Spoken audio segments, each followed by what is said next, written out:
Oh, sorry.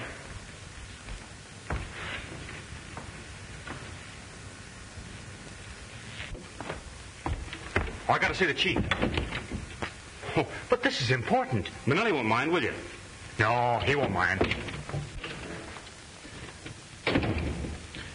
Well, I thought I sent for Lieutenant. Well,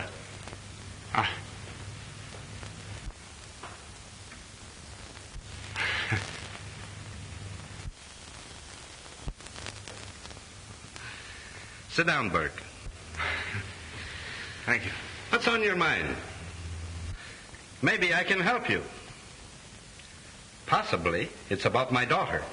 Yes, Diana has promised to be my wife, and we want your consent. You have it.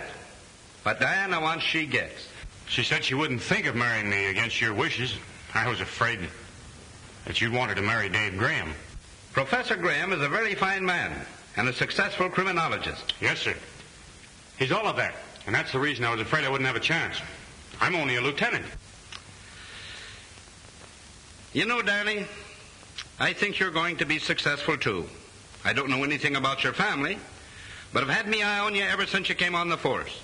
With a wife like Diana, I'm sure I'll reach the top. Perhaps I better warn you to look out for your job. I've got my eye on that badge you're wearing. Well, keep your eye on it. You may get it. Chief, you don't know how much I thank you, and you never will. That's all right. But I still want to see Bonelli.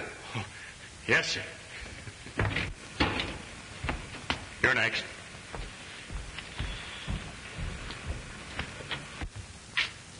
Good morning, Chief. Bonelli, there's too many brawls in your district lately. Almost every night there's a knifing. You know, I got a tough district to handle, Chief. Maybe you can't handle it. Sure I can. All I want is a little more time. I got everything pretty much under control. You know, there's two factions down there. And? How'd you like to go back wearing a patrolman's uniform? Well, I don't like that, Chief. Then listen, Bonelli. From now on, I want you to arrest every man down there that looks like he might know what a knife is. Now, that's all. Get out. Send Finnegan in. Yes, Chief.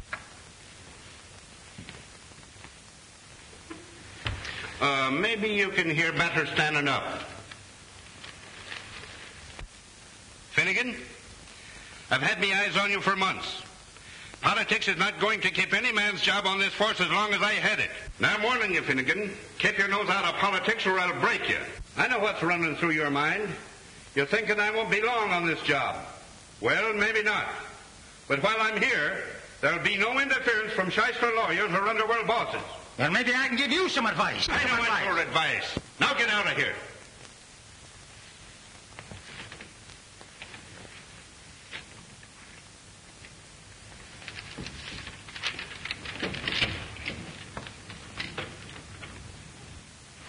Miss Ryan, send Laban in, please. Yes, sir.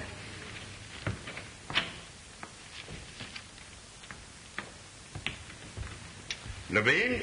If you don't mind, Chief, it's Laban. Well, whatever it is, you've been heading the vice squad for some time, and I understand that you're building quite a pretentious home on the salary you draw. And the police commission is noticing it, too. My grandmother died last year in Paris. She left me the money. You may have to prove that. Yes, sir. I'll bring the lawyer's letter to you.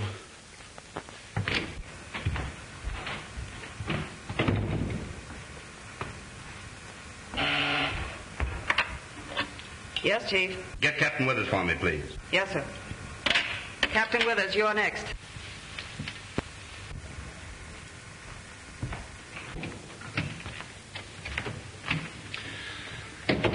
Hello, Bill. Hello, Jim. Sit down. Bill, I'm going to relieve you of that precinct job. You're going to head the gambling detail. How about Phillips, Chief?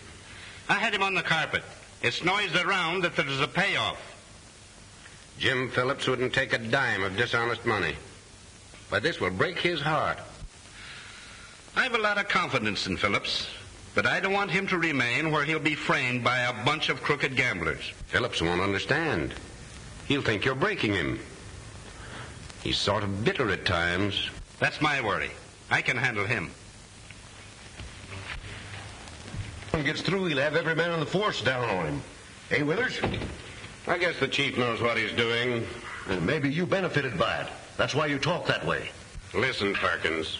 Officers who have done their duty don't have to be nervous about what the chief does. He's got the whole department boiling.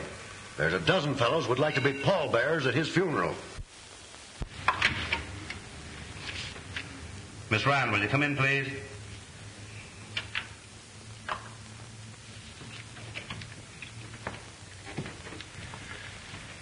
Is Inspector Silverstein here? He phoned and said he'd be here.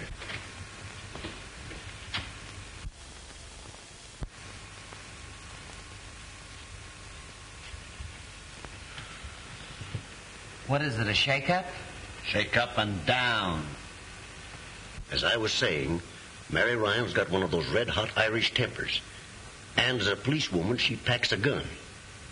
If Sullivan thinks he can go gallivanting around with her daughter late at night and bring her in at all hours of the morning... Kathleen Ryan's the chief's secretary.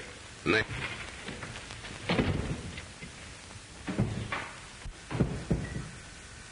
Come on in, David. Hope I'm not intruding. Certainly not.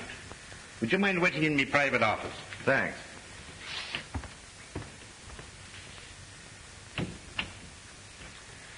Inspector Silverstein. Come here, please. You have been tried and found guilty of absenting yourself from your post out leave. Now, I'm warning you.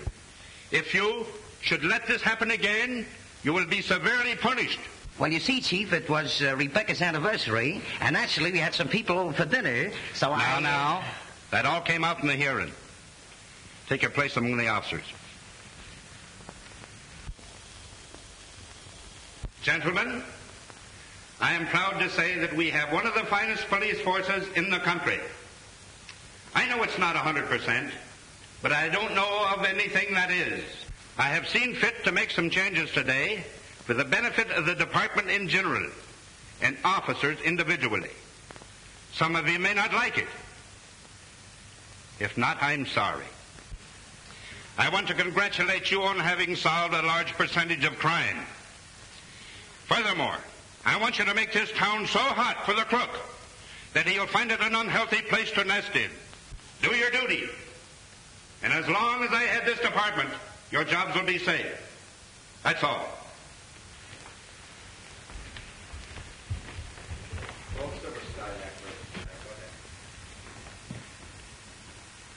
Inspector Silverstein. Yes, sir. Come here.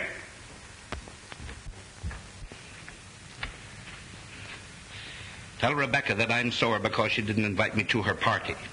Also tell her that I'm dropping by some evening soon for gefilte fish and matzo balls. And some sweet and sour pickles and a nice piece of schmaltz-herring. Keep your seat, David.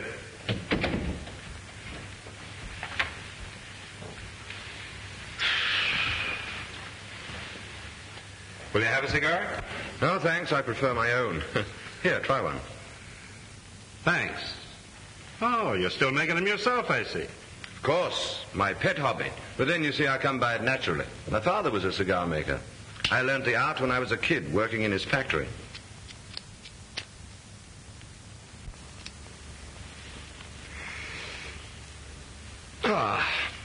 If I were a woman, I think I should go in for very expensive perfumes.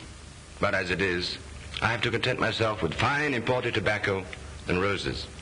Of course, you've heard of Diana's engagement. Sorry, David. But since it wasn't you, I'm glad she chose Burke. He's a clean young fellow. I agree with you. Of course, I wish you'd shown a little better judgment and chosen me, but as it is, I wish them all the luck in the world. That's very kind of you. The next best thing to a winner is a good loser. And I'm sure Diana will always have the greatest respect and affection for you. That will always be my feeling towards them both. Come in. Dr. McNeil from the insurance company. I'll be going. No. That's quite all right. Send him in, please.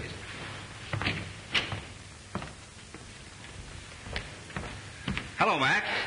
Sorry I had to have you come down here. All right, I'm glad to get out of Malvik once in a while. I want you to meet Professor Graham, Dr. McNeil. Glad to know you, sir. Thank you. Pleasure's mine. Professor Graham is a very successful criminologist and scientific detective. He's quite a booster of mine. And deservedly so. I've heard a lot about you, Professor. In fact, I've read of some of your marvelous crime solutions. Well, hasn't anybody a good word to say for my ability? From what I heard out in the hall, you rate pretty low as the chief. And from what I know of police, they like to do a lot of talking to other people, but they can't take it themselves. This is going to be fun. Come along, Doc. Let's operate. Huh? Thanks for the help, Professor. All right, sit down. And let's try the old pump. Hitting on 16 cylinders. All right. I will try the blood pressure. There you are.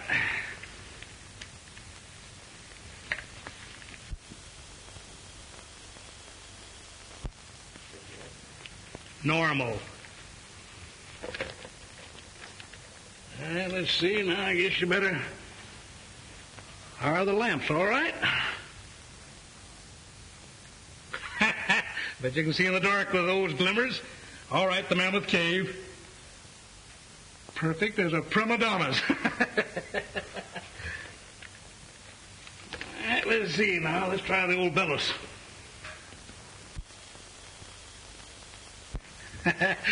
Good enough for a blacksmith's forge. You sure I'm not too good to live? I don't know. Those kind die young, Chief. You've passed that mark. Well, Chief Sullivan is very busy at present. Will you leave your name?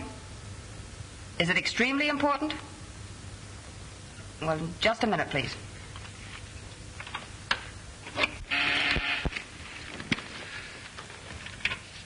Yes? There's a party on the wire who won't leave a name. Says it's urgent. Chief Sullivan speaking. Who is this?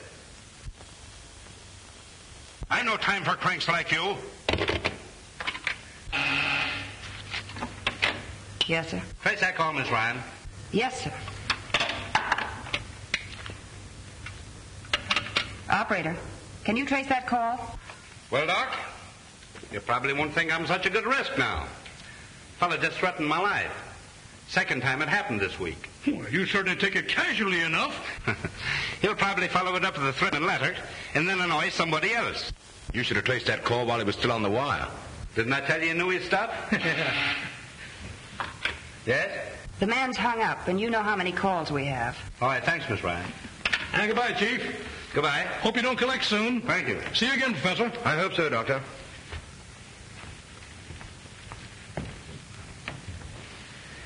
Say, Graham, what about giving us a lecture tomorrow? Tomorrow? I have a pretty full day and a dinner engagement. What about midnight? Do you think the men can stand it? The kind of lecture I'll want, they'll like. What kind is that? Well, you see, we'll parade a number of criminal types in the show-up room. People you've never seen. Oh, yes. And I'm to guess their criminal records from their personal appearance. Is that the idea? Sure. Say, that's rather putting me on the spot, isn't it? Suppose I should miss. You won't. It'll help the officers to pick out suspicious characters at a glance. Will you do it? Okay, I'll be there. Did you want something? Yes. I want you to go home and quit working nights. Well, it can't be done, Chief. Well, you see, there's a lot of correspondence to get out and filing to do. I'll be here till midnight. Out with it, young lady. Mother's terribly suspicious. Of us? Yes. That gambler, Gus Armstrong, saw us together last night, and he's stirring up trouble. Huh. Sore because I raided his joint, huh? Oh, I'm sorry I told you. But I just don't know what to do about Mother. She's furious. No. Don't cry. Don't cry. I tried to make her understand that there wasn't anything between us. But she just wouldn't believe me. That's all right. Maybe we can make her understand. You can't talk me out of anything, Jim Sullivan. But you don't understand, Mrs. Ryan. Oh, yes, I do. Only too well. And you telling me all the lies. You're not fit to live in a decent home. If the law can't take care of this, I can. You're going to do what any decent man would. Why, you must be out of your head. I'll give you until tomorrow. Go and get your hat and coat.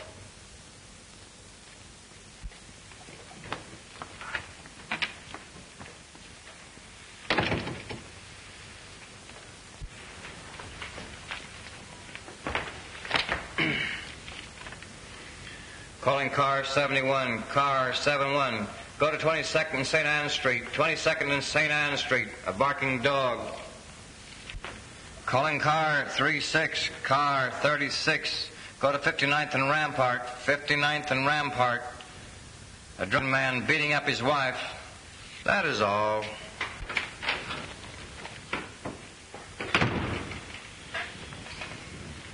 Hello, Dan. All right, Jones. What's doing?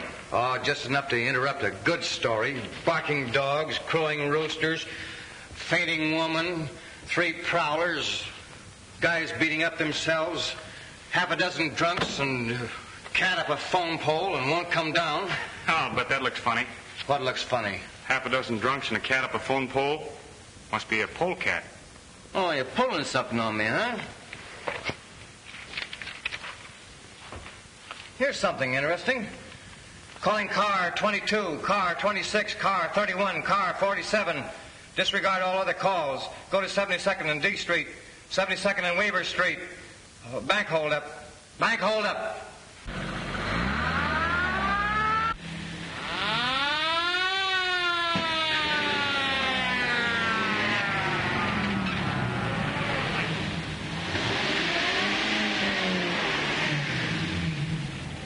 Calling car 22, car 26, car 31, and car 47. Bank bandits escaped out Kings Highway, hopping in black sedan. 3 in car, 3 in car. Boy and 2 older men. Take no chances with this gang.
Johnny. Take a look at those other 2 fellows. All right. How did you get mixed up in a job like this? Well, I was broke, out of a job. They said there wouldn't be any shooting. Oh. Thanks, Daddy. You should have come to me. I don't want to go to prison. They might even hang me. They can't do that, Johnny. Well, those 2 won't do any more hold-ups. Listen, go call an ambulance, quick. All right, I will. I feel kind of funny. Kind of like I was floating. Here, now, take it easy, kid. The ambulance will be here in a minute. They'll fix you up. I feel pretty good now. It's all right. Everything will be all right.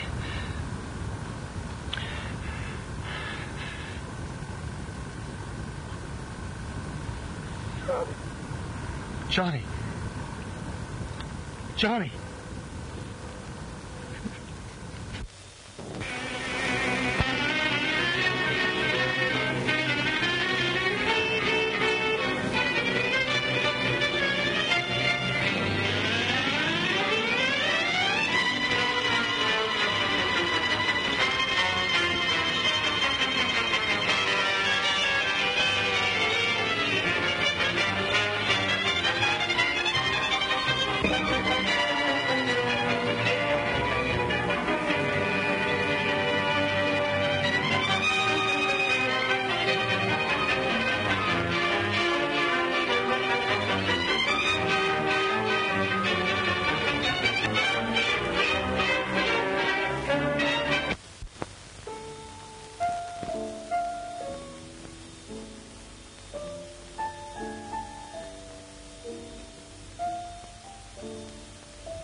Come on, darling, shake off the blues.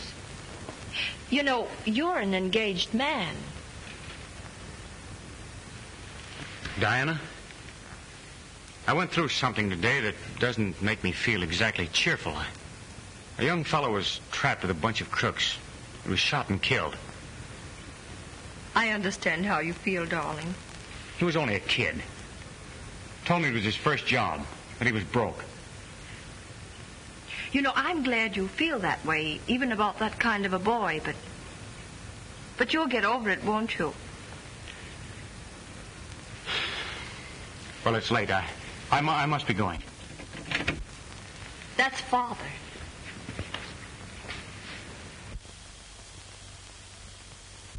Hello there. Hello. It's a nice piece of work you fellows did today, Burke. Thanks. I was just saying good night, Chief. Would you mind waiting a few minutes? I'd like to talk with you. What? I'd be glad to. I'm a little tired. Will you excuse me? Surely. You run along and get some sleep. Good night, Father. Good night, Jane.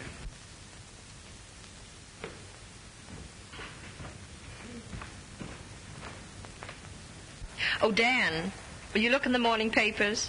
I gave them the announcement of our engagement.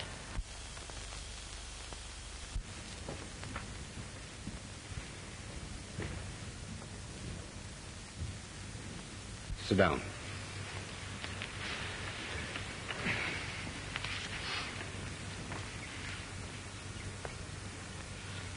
Read that.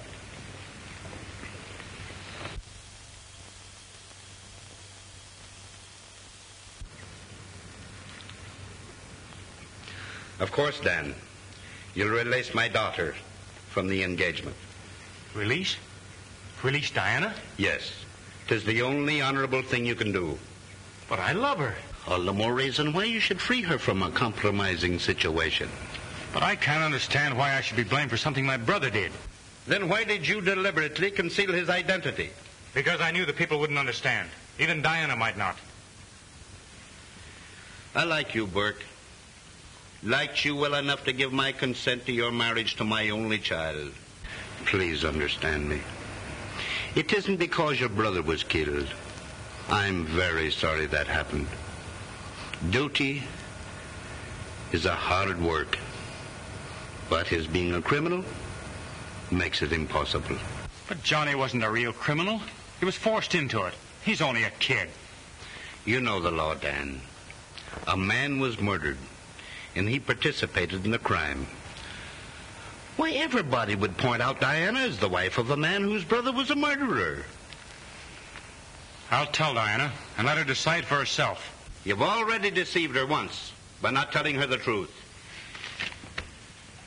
Well, I'll not release her. Yes, you will, Burke. You'll not trick my daughter into any marriage like this. You can do anything you like, but it won't do you any good. I love Diana, and she loves me. And nobody is going to come between us. Not even you, Chief. What are you two quarreling about?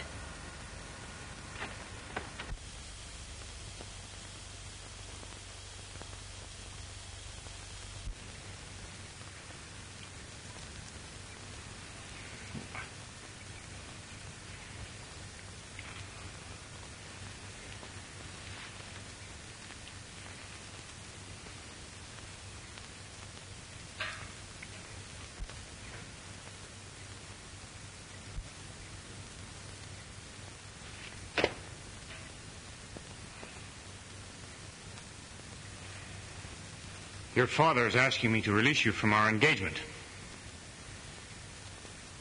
Diana, you'll be fair. You love me, darling. I don't know what to say. Please let me think things over. I tell you, Burke, you'll never marry her as long as I'm alive.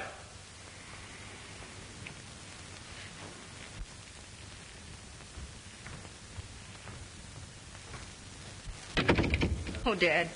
Dad, please be reasonable. Let me work things out in my own way. I don't want you to marry into a family with a criminal record. It isn't that, Dad. What hurts me is that the man I love tried to deceive me before our marriage. Diana, why don't you pack up and take a little trip somewhere? Bermuda, Miami, or anywhere.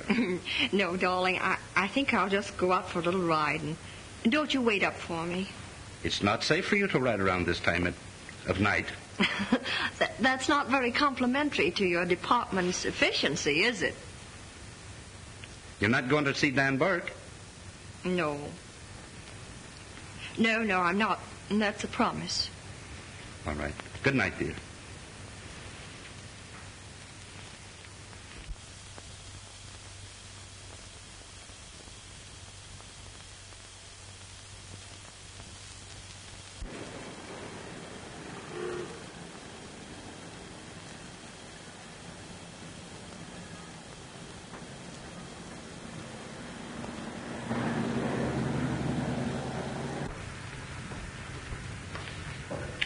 I've been waiting for you.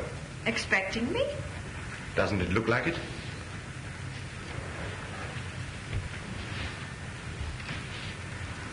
I suppose you also know why I've come here. Certainly. I read the evening paper. That'll brace you. David, what am I going to do? You know perfectly well what you're going to do. Only being a woman, you won't admit it. Well, I know. You're going to marry Danny Burke, and you'll be perfectly right. Why are you so sure? Well, after all, he isn't to blame for this tragedy in his family. But why didn't he tell me? Why did he hold things back from me? Try and realize what's running through the poor fellow's mind. He's engaged to a girl whose father happens to be the chief of police and has given his consent thinking he's going to have a son-in-law he'll be proud of. And then what happens? In the discharge of his duty, he's shooting it out with a bunch of gangsters and discovers that one of them is his own brother. His brother's fatally shot, and he thinks that no one is aware of his identity. Now, what's he going to do? If he tells you or your father, it means an end to all this happiness. Thank you, David. You're awfully sweet. Oh, thank you.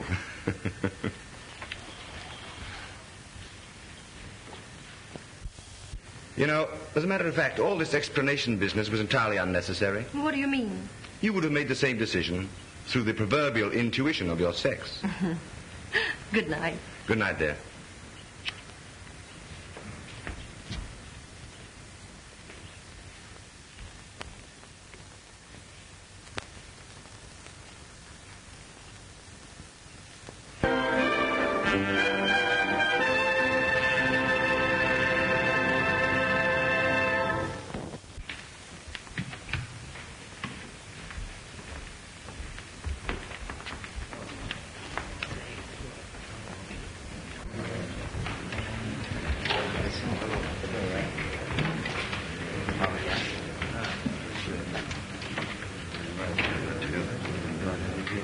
hear you're not on the gambling squad after tonight. Hey, Phillips? That's what a man gets for being honest. Transferred to someplace out in the bushes. I'd like to punch Sullivan right in the jaw. That's too good for him. What he needs is a real working over. After all, I ain't got no kick coming against the chief, because he's been pretty nice to me. Nice, huh? You call that reprimand you got yesterday pretty nice? What would you call a sock in a puss? A love pat? If he thinks he's going to be chief another 30 days, he's crazy. Gus Armstrong's got enough political pull to take care of that. Accused you of playing politics, didn't he? Yeah. Well, what does he think he's playing? Pinochle? Listen, my mind's made up, and that's that. Diana is of age, and you can't stop us. My daughter will not go against my wishes. She has given me her word. I guess Dan Burke won't be so high and mighty when the police commission put him on the carpet with his kid brother. Sullivan, he'd get him out of that all right. Burke is going to marry the old man's daughter. Yeah, you got another guess coming. You think Sullivan's going to take on a son-in-law that had a bandit brother? Did you hear about Mary Ryan and the chief? Got wise that Sullivan take her out, huh?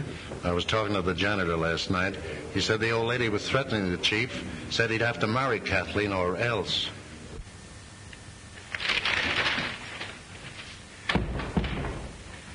Hello, Miss Ryan. How do you do, Miss Sullivan? Is my father busy? Lieutenant Burke is with him.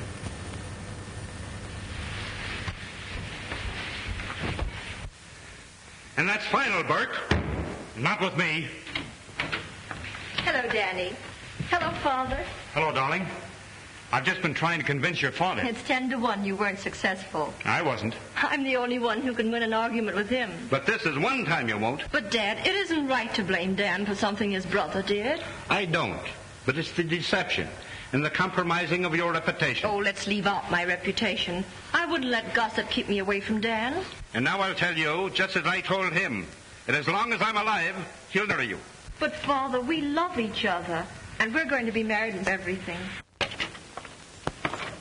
Captain Withers is here. Send him in.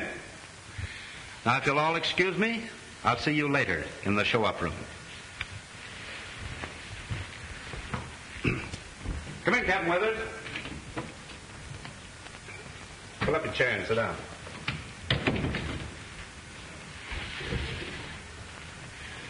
You saw the newspaper stories?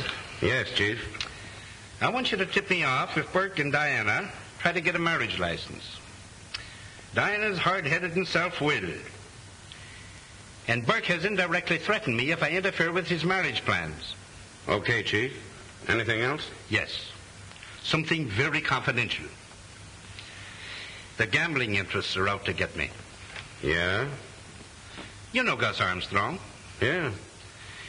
He's passed the word to Mary Ryan that everything isn't on the level between Kathleen and me. And the old lady's up in arms. Fire the kid and prefer charges against the old lady if she squawks. Just what they'd want me to do. Play right into their hands. That's the setup that knocked over our former district attorney. What are you going to do about it? That's your job, Bill. Just what is there between you and Kathleen? I'm very fond of the girl, but not to the point of marrying. But she thinks she's desperately in love. Armstrong has all the details, huh? Yeah. Mary Ryan actually threatened you? If I didn't marry her daughter. Besides Burke and the Ryan woman, I've had numerous threats by phone. Any idea concerning those? Chuck Finnegan's pretty chummy with Armstrong. And there's a lot of other sore on account of the changes made in the department yesterday. Well, I'll see you here after Graham's lecture. Yes. I have an ace up my sleeve. All right, thank you.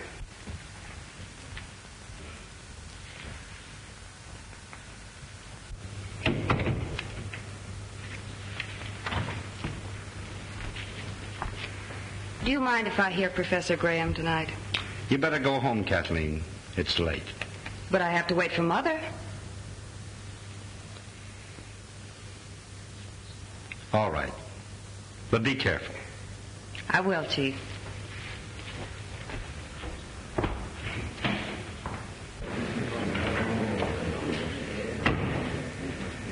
You've been pretty white about this situation, Graham. I want to thank you. I've always been interested in Diana's happiness. Father believes in you, David. I wish you could bring me round to our point of view. It's going to be a little difficult, but I'll try. Thank you.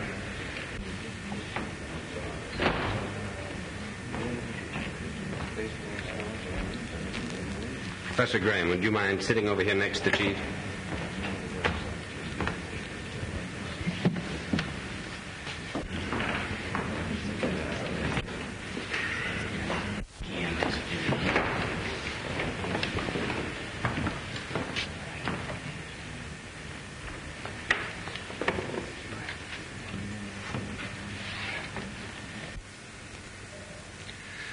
All right, Withers. Introduce Professor Graham. Okay, Chief.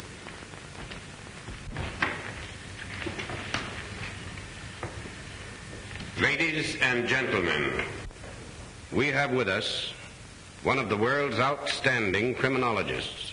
Most of us know him as a personal friend who has helped the department solve some of its most baffling problems. Tonight he will talk on the physical characteristics of the various types of criminals. He will illustrate his talk with a number of prisoners whom he has never seen before. As the prisoners are paraded by him, he will classify them by their physical characteristics. We shall see whether the deductions agree with our records. Ladies and gentlemen, Professor David Graham.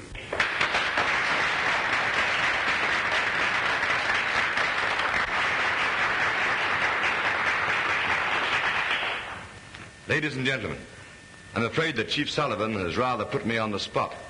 However, I'll do my best to justify his opinion of my ability. All right, Captain Withers.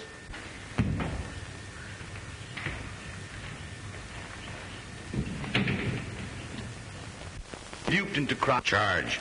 Arrested on suspicion of theft. Record. Served 2 years in state reformatory. 18 months in the Good Shepherd Home for the feeble-minded. Oh, come on. Had his mind been alert, he would never have attempted violence at such an inopportune moment.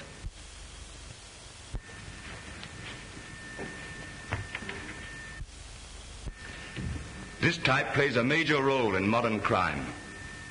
Note the thin, sallow face, the listless expression and shifting gaze. He is a very dangerous individual and will commit any crime. He's a drug addict. Charge. Arrested for violation of the Harrison Narcotic Act. Now under arrest on suspicion of gang murder.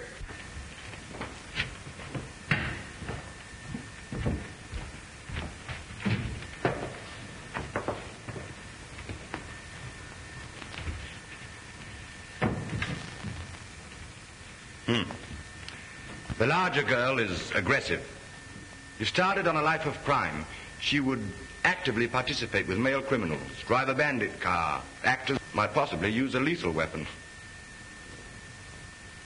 The smaller girl has no initiative, just prefers the easy life. Charge. The taller girl arrested on suspicion of robbery, known to be a gambler's moll.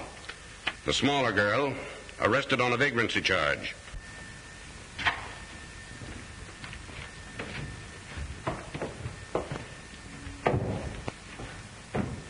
He's a very dangerous criminal.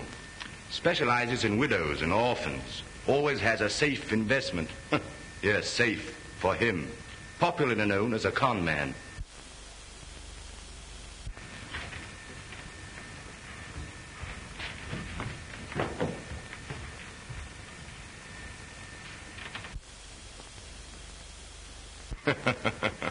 Not a criminal type at all. I wouldn't mind having a dinner date with her. That is, if she'd accept the date. Maybe you'd better introduce us first, Captain Withers.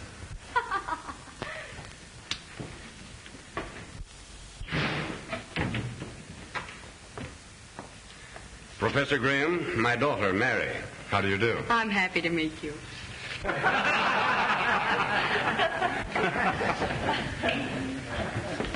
Well, was your dad in on this deal to baffle science? No, it was my own idea, wasn't it, Father? Come on, darling, wake up. The show's over. A very interesting lecture. You seem to have lulled the chief to sleep beautifully.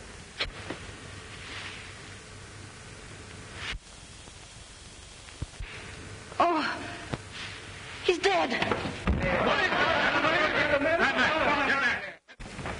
I think she's right. Dr. Kelly! Dr. Kelly! The chief. It must have been instantaneous. Has he had previous... Why, I don't... Lock the doors. Back your seats, everybody. Don't let anyone leave this room. Oh, hand me a glass of water, please.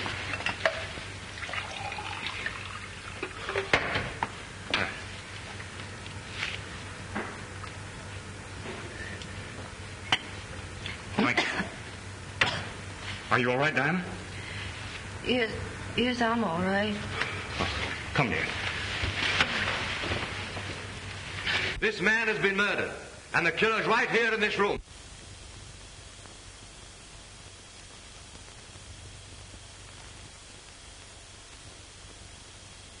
Back your seats, everybody, and lock those doors. Steady now. We'll sit over here.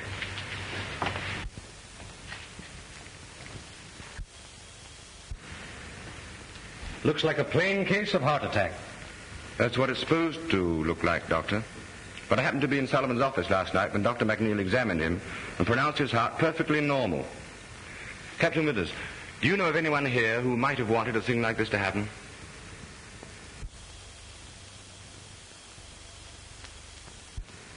Yes, a dozen of them. Including a woman. Stay away from there.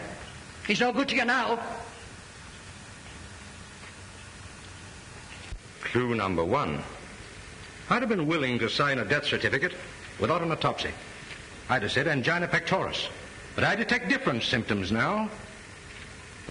What would you say, offhand? Complete and instantaneous paralysis of the respiratory organs, with possible brain hemorrhage. Might be the work of some poison, Graham. Do you know the poison that would work this? Yes, just one. In civilized countries, it's known only to a few chemists and scientists. It's distilled by jungle Indians from the upper reaches of the Amazon. Fierce little pygmy tribes with only the crudest of weapons. They dip their darts into this poison and then propel them through blowguns. Since Chief Sullivan was seated in the front row, the dart, if there was a dart, must have been fired from back of him. It ought to be easy to determine that.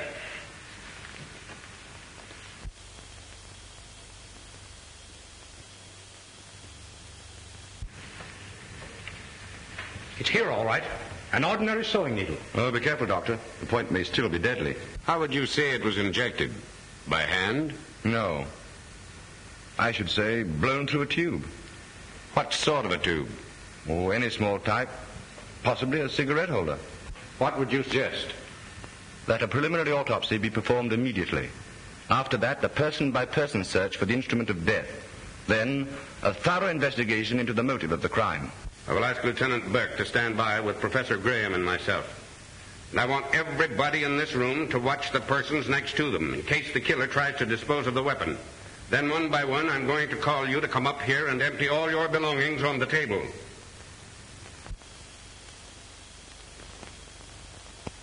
Each of you who has any knowledge of a possible motive to write it down on a slip of paper which will be handed to you.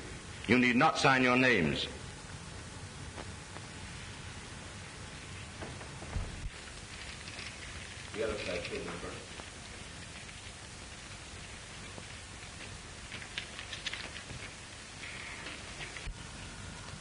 Mary Ryan had made threats against the chief. That's right. Sullivan told me tonight she'd been threatening him. I did not kill him. I only wanted him to marry my Kathleen. If you killed him, I hope they punish you. You were always threatening him. Sit down, Kathleen. Your mother didn't do this. Women are not expert enough to do a job of that kind. They kill rather crudely.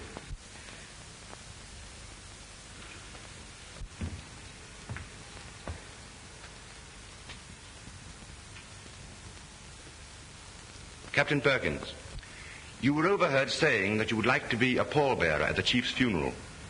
Is that so? Maybe I did say it. What of it? I was sitting right here by Phillips, wasn't I? Yes, right here by me. Graham, listen. The needle in Sullivan's back didn't kill him. He was already dead when it struck him. How do you know that? The wound didn't bleed. Circulation had stopped. The slayer was not directly behind the chief. I can show you just exactly how it was done.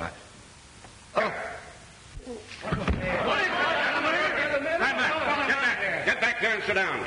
I'll take charge of this. Clancy, Davis, carry him back to his room. Come on, grab his shoulders. Come on. Easy. Now listen. If I don't locate the killer within the next 10 minutes, I'm going to arrest everyone in this room and give them a grilling and make the third degree look like a petting party. Don't get excited, Captain. This thing must be solved scientifically. Science can go take a jump at itself. I'll take charge here. Burke, go back to your seat. Laban, you knew Chief Sullivan was about to prefer serious charges against you. He insinuated I was building a new home with bribe money. Well, are you? You're crazy. Read this.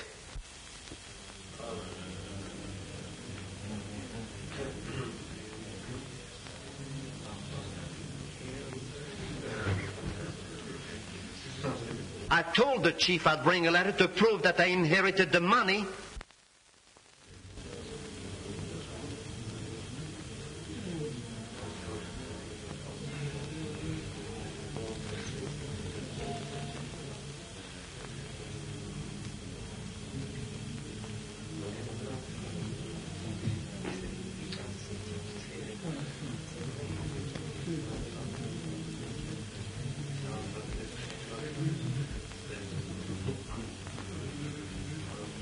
Well, I guess this lets you out.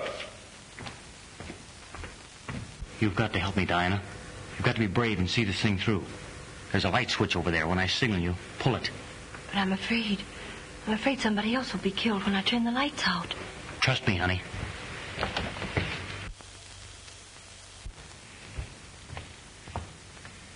Graham.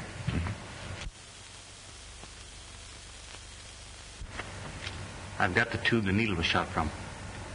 Oh, you have you? And also the perfect solution to the crime. So have I. All right, take him with us. There's your man. What? Burke, you're under arrest. Oh, just a minute.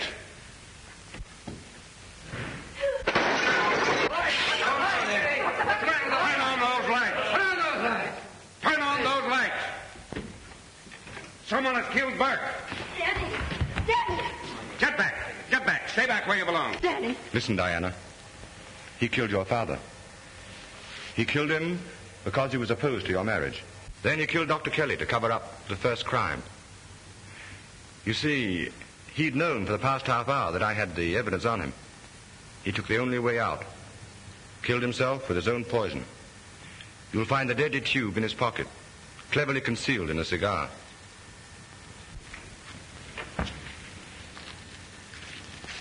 It must be one of these.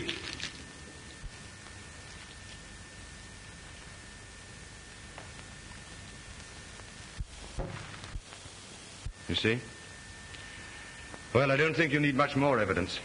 You might as well dismiss the others.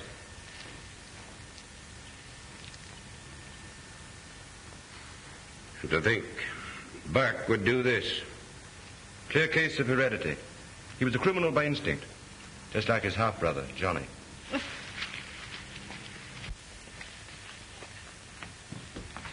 Take your hands off that girl, Graham. And keep up high off that cigar. This looks too much like the cigar you planted on me. I knew you'd try to shoot one of your poison darts at me when you learned I had the goods on you. That's why I put the glass tabletop between us when the lights went out. Then all I had to do was play dead while you gave one of your scientific explanations. The real explanation of why you killed Chief Sullivan and Dr. Kelly. You find a poisoned thorn in the sleeve of Chief Sullivan's coat. It fits on the stem of this rose in his lapel. Well, what gets me is why he fired the needle in the chief's back when he was already dead. Evidently to plant suspicion on somebody sitting behind the chief. That somebody being myself. This is the cigar he had when he tried to kill you, but there's no metal tube in it. Then there must be a hollow tobacco stem in it that would be consumed when he smoked. Didn't I tell you last night that a mere man hasn't a chance against a woman's intuition?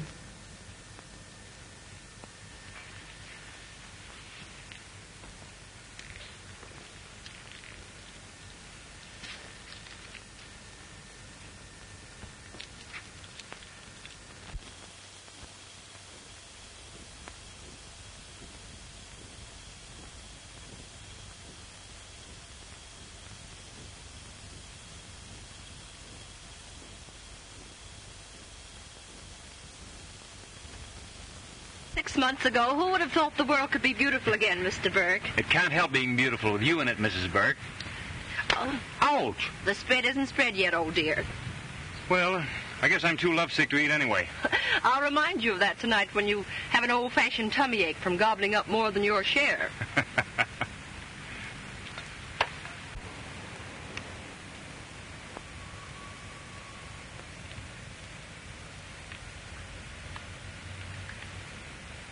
Gee. Well, what's the latest sensation? Oh, nothing. What are you reading? Oh, nothing. Skip it. Let me see. Now, listen, Oh, come on. I want to see it. Well, you know, it's far better that way. It's a curious thing. Terrible as his crime was, somehow I never wanted him executed. Maybe it's because I can't forget his good side. His gentleness. His sympathy. Oh, Dan, why did he have to do it? Well, only a few days ago, we discovered his diary, in which he diagnosed his own case. Everything he jotted down showed the great mental crisis he was going through. There were many notations about a certain girl that he couldn't bear to lose.